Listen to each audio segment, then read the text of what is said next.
Assalamualaikum warahmatullahi wabarakatuh. Nama saya Budiono Santoso, rumah di Malang. Pendidikan saya ini terlalu banyak I-nya ya.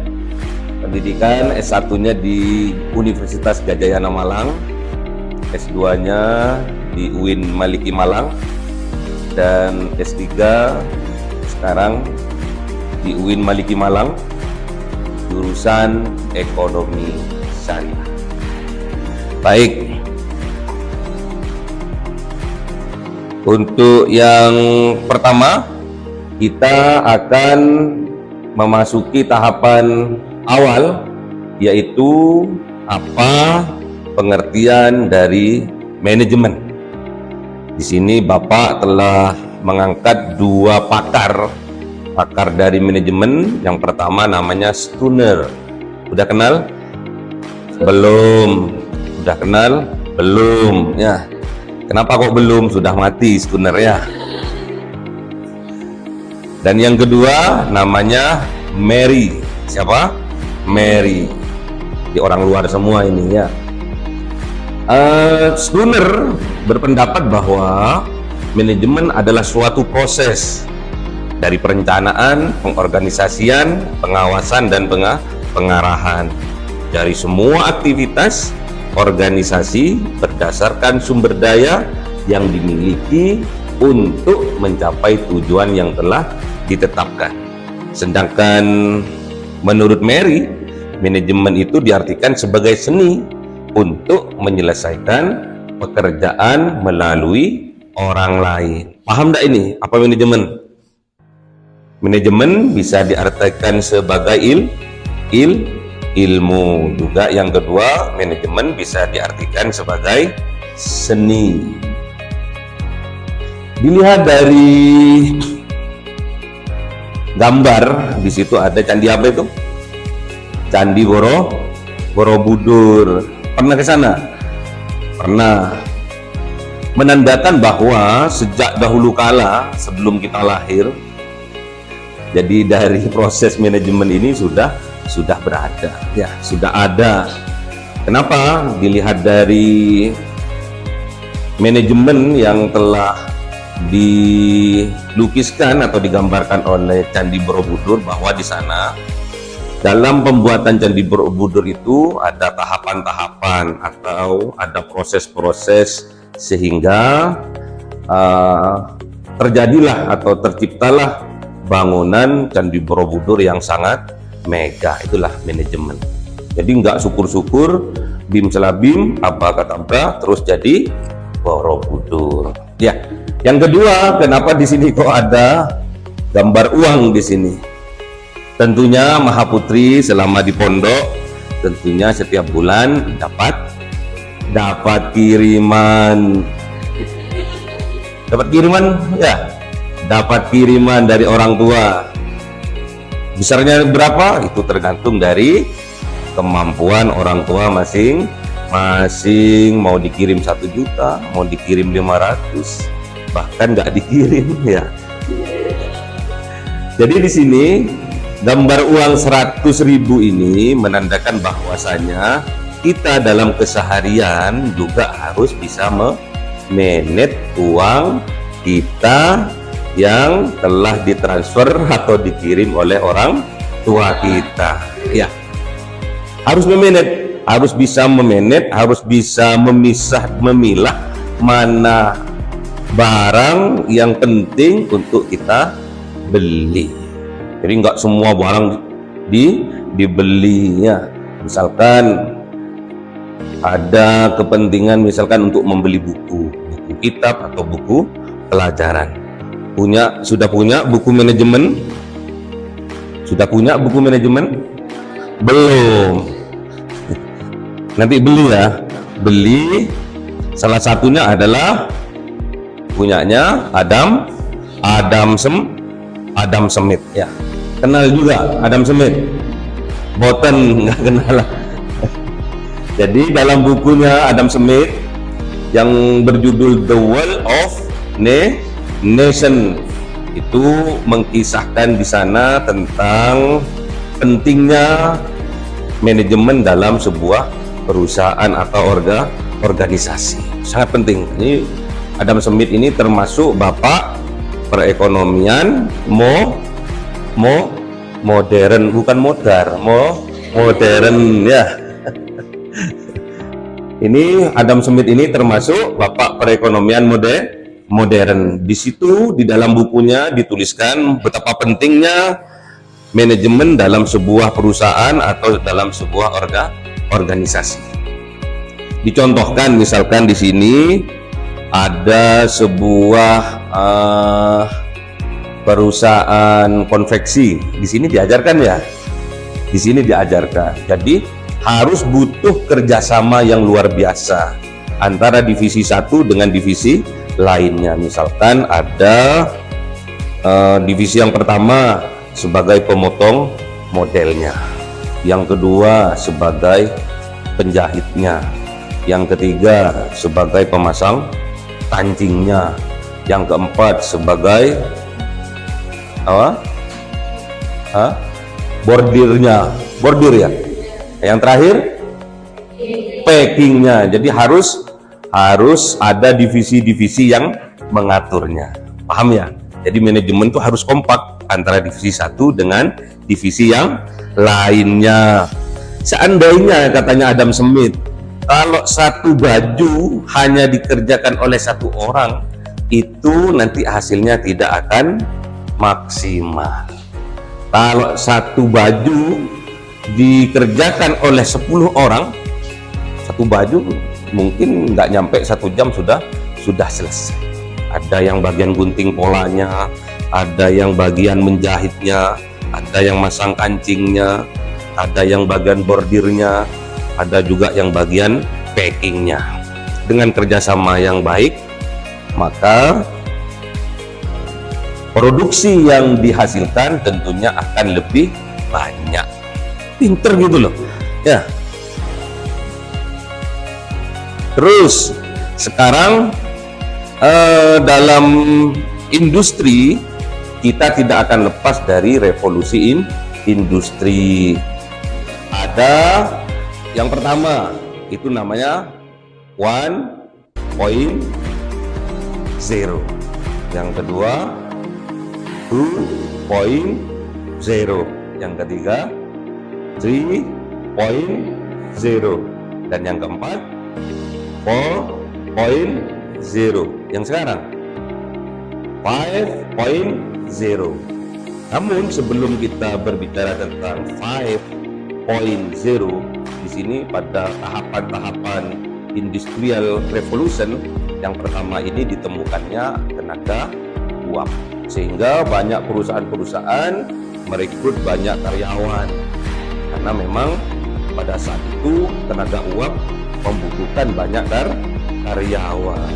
Kemudian pada tahapan yang kedua, di sini ditemukannya listrik, sehingga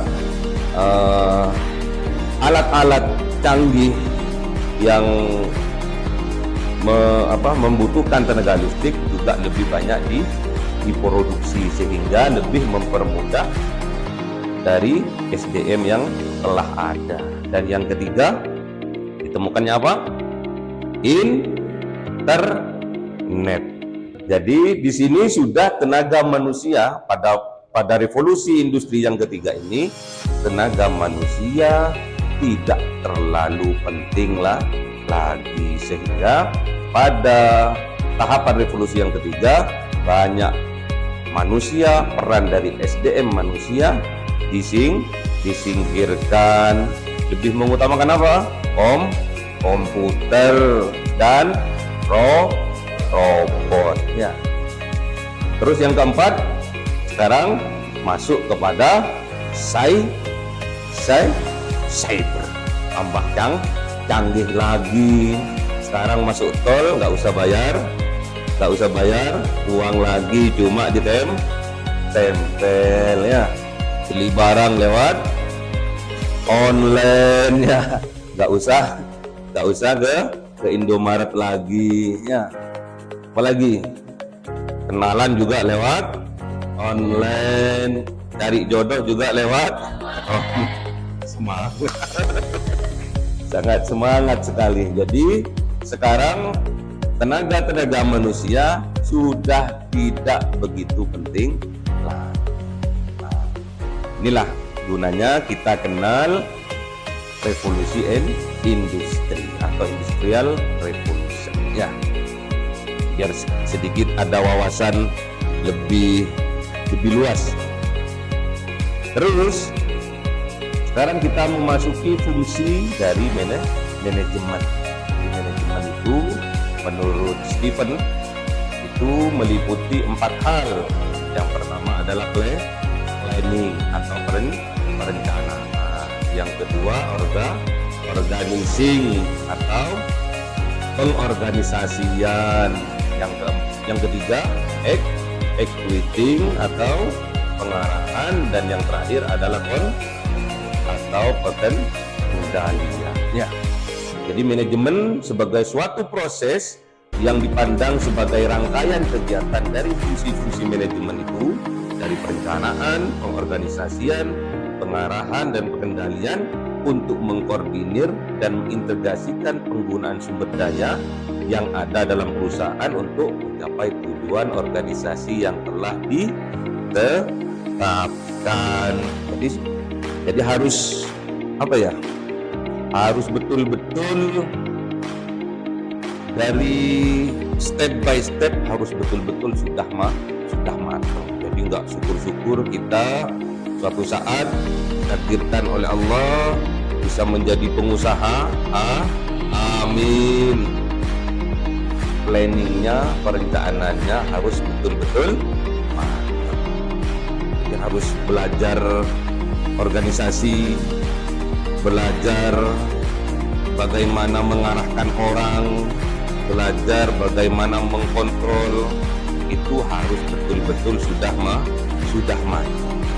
Terus lanjut, ini dari peran manajemen ada yang menurut Minsbert, siapa? Minsbert, siapa? Oke, Heli namanya ya, Heli Minsbert ini. Peran manajemen itu dibagi atas tiga hal. Yang pertama interpersonal, yang kedua informasional, yang ketiga decisional ini. Apa decisional? Keputusan. Jadi di sini siapa sih interpersonal itu? Tokoh utamanya adalah pemimpin, leader, presiden. Jadi punya interpersonal masing-masing. Jadi seorang pemimpin, seorang manajer itu harus punya ilmu, punya seni masing-masing. Setiap orang dengan yang lainnya beda. Ya. Kenal sama Alibaba Corp? Gak kenal. Kenal sama Jack Ma? Gak kenal. Jack Ma ini adalah pemilik Alibaba Corp. Alibaba, perusahaan Alibaba ini termasuk perusahaan raksasa di dunia, dan Jack Ma ini termasuk orang terkaya di dunia. Ya, baik. Kembali ke yang tadi lagi. Rata-rata seorang pengusaha yang awalnya biasa-biasa saja, setelah dia jadi pengusaha itu kelihatan lebih wibawa. Kalau cowok lebih maco, lebih ganteng. Jadi ada slogan bahwa seorang pengusaha itu 99% adalah orang ganteng. Ya, jadi pengusaha itu 99% adalah orang yang cantik. Ya, ada inner beauty-nya yang keluar. Inner apa tadi? Bukan inner mata ya. Jadi ada inner beauty-nya, itulah namanya interpersonal. Jadi dia punya semacam daya tarik yang luar biasa. Jadi hal yang biasa-biasa awalnya menjadi hal yang luar biasa. Mau ngomong apapun, kalau kita tidak ada bukti nyata dalam kehidupan, kita tidak dianggap sama orang. Ya, mau bicara bisnis, mau bicara manajemen bisnis, tapi kita nggak pernah berbisnis, tidak akan dianggap sama orang. Sebaliknya, nggak usah ngomong bisnis, tapi kita buktikan dalam kehidupan nyata, kita punya apartemennya, kita punya hotel, kita punya perusahaan garmen. Nggak usah ngomong, batu aja dipercaya ya. Batu aja dipercaya. Beda ya batunya orang sukses sama enggak. Beda ya batunya orang pengusaha sama orang biasa ya. Dari batunya aja udah ketahuan. Oh, kalau ini penyakitan ya. Kalau gitu ya. Baik. Jadi di sini ada tingkatan kepemimpinan. Ada yang namanya top manager, ada yang middle manager, dan yang ketiga ada first line manager. Jadi top manager ini tugasnya adalah bertanggung jawab mengambil keputusan yang berhubungan dengan tujuan perusahaan dalam jangka yang perusahaan itu punya tujuan jangka pendek juga jangka panjang. Terus siapa sih yang jadi top manager ini, yang menempati kursi top manager ini? Ada juga namanya presiden, ada juga CEO, ada juga wakil presiden, bukan presiden Republik Indonesia, bukan ya, tapi presiden dalam perusahaan. Ada juga middle management atau middle manager, manajer yang sering kali bertanggung jawab atas keputusan-keputusan jangka pendek. Seperti siapa? Area manager atau manajer area, Kabak, Kadif, Kasih. Apa kasih itu? Kepala seksi. Dan yang ketiga yang menempati terbawah yaitu first line manager. Para manajer ini biasanya terlibat dengan para karyawan yang mengerjakan proses produksi sehari-hari. Seperti apa? Siapa contohnya? Supervisor. Pernah ada yang tahu? Pernah ke M2M? Pernah? Ada supervisornya? Ada. Oke. Apa tugasnya supervisor itu? Mensupervisi ya. Terus mandor. Kebanyakan kita dengar mandor itu di mana? Di bangunan. Jadi sampai kalau pas lagi ada pengerjaan pembangunan gedung, pasti ada mandornya. Apa tugasnya mandor? Mengawasi. Betul. Mengawasi, mengarahkan, sama halnya dengan supervisor ya. Terus di sini yang banyak kita akan kupas adalah middle dari manager. Jadi nggak semua top sampai first line manager, tapi yang banyak berhubungan langsung dalam keseharian itu adalah middle manager ya. Ada namanya operation manager, ada juga namanya marketing manager. Apa contohnya operation manager itu? Siapa contohnya? Seperti apa contohnya kalau di perusahaan yang kalian ketahui? Apa contohnya? Operation manager dalam hal apa? Dalam hal apa? Personal itu, manajer operasionalnya itu datang itu. Kemarin yang rusak apa sih? Apa itu? Dalam hal apa? Pengawasan produksi, misalkan berkaitan dengan mesin produksi. Ini namanya operation manager. Ada juga marketing manager. Apa itu marketing itu? Pemasaran. Apa bedanya marketing sama sales? Pemasaran sama penjualan lebih sempit mana? Penjualan. Kalau marketing lebih luas, mencakup apa aja yang Anda ketahui marketing itu? Promosi, terus marketing, promosi toh. Penjualan juga ada di dalamnya. Ada juga financial manager, berkaitan dengan apa ini? Keuangan, yang pegang apa? Pegang uang. Jadi biasanya kalau di perusahaan rumah tangga yang pegang uang adalah ibu rumah tangga ya. Ada juga Human Research Manager. Apa itu? HR. Seperti apa contohnya HR kalau di dalam perusahaan? Karyawan. Terus apa lagi? Promosi apa itu namanya? Jabatan. Jadi karyawan biasa jadi supervisor, dari supervisor menjadi middle manager, dari middle manager menjadi top manager. Itu tugasnya Human Research. Terus akuntan manager, apa itu? Bedanya antara finansial sama akuntan apa? Kalau akuntan berurusan dengan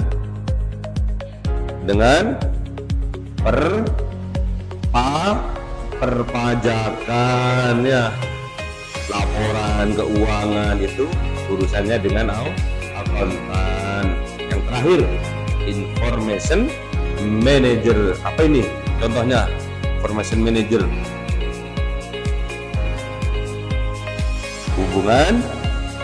hubungan divisi satu dengan divisi yang lain, industri satu dengan industri yang lain. Contohnya juga ada di sini penyedia jasa telepon.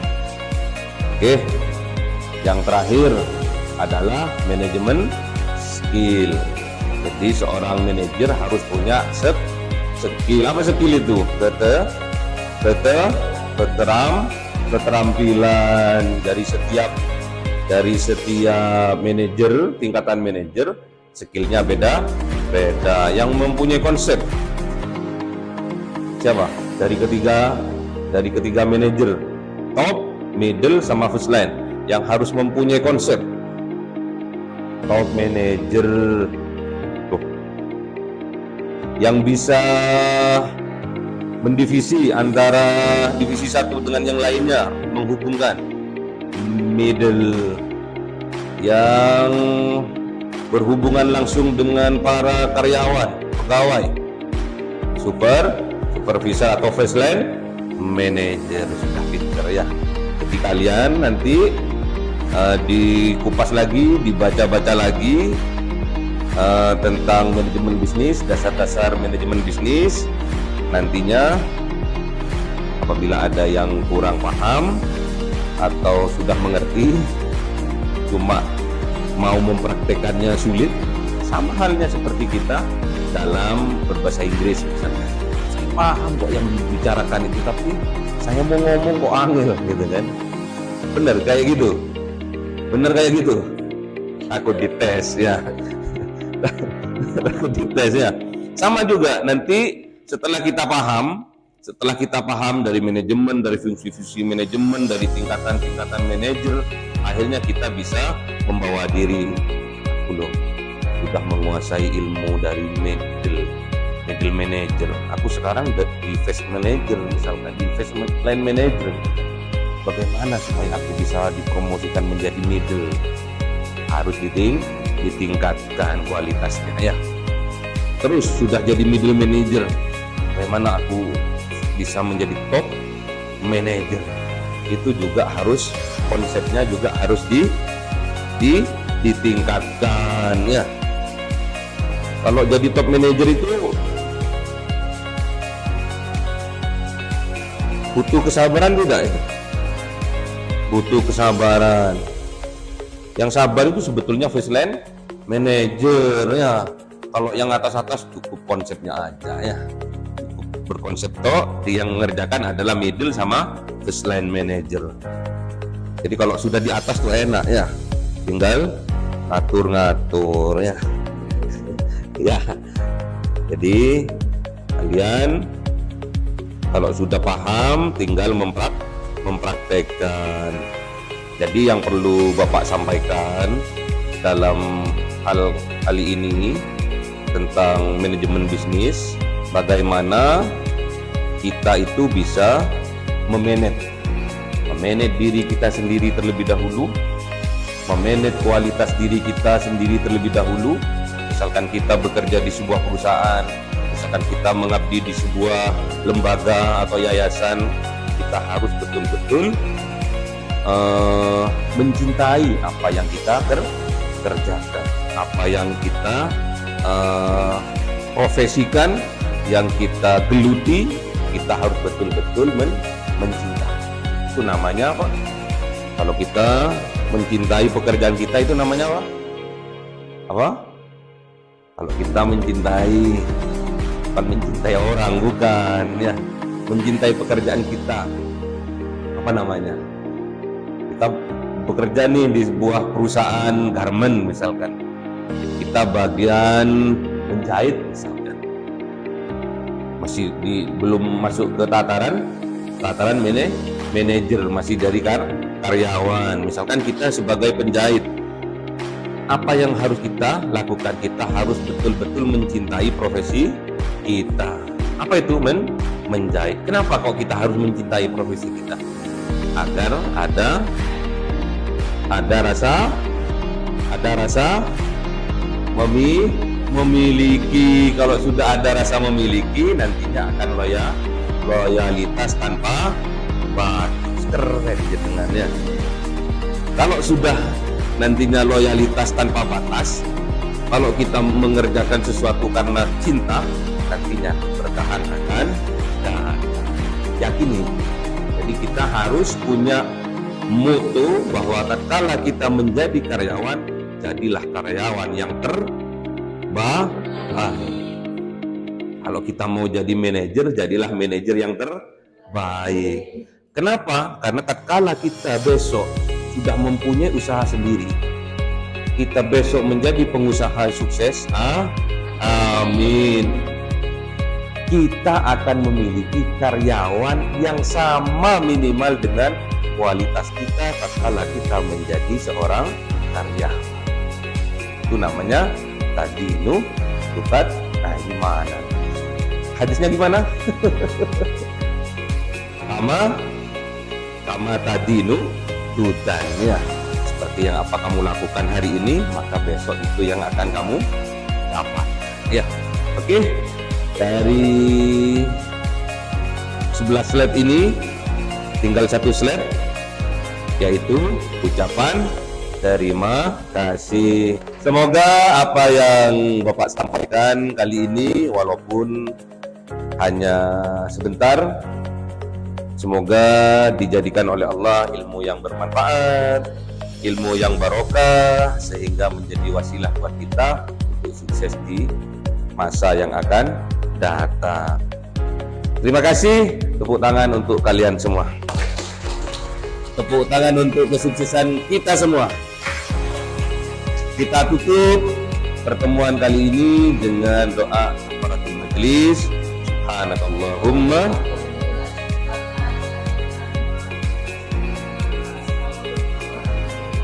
Assalamualaikum warahmatullahi wabarakatuh.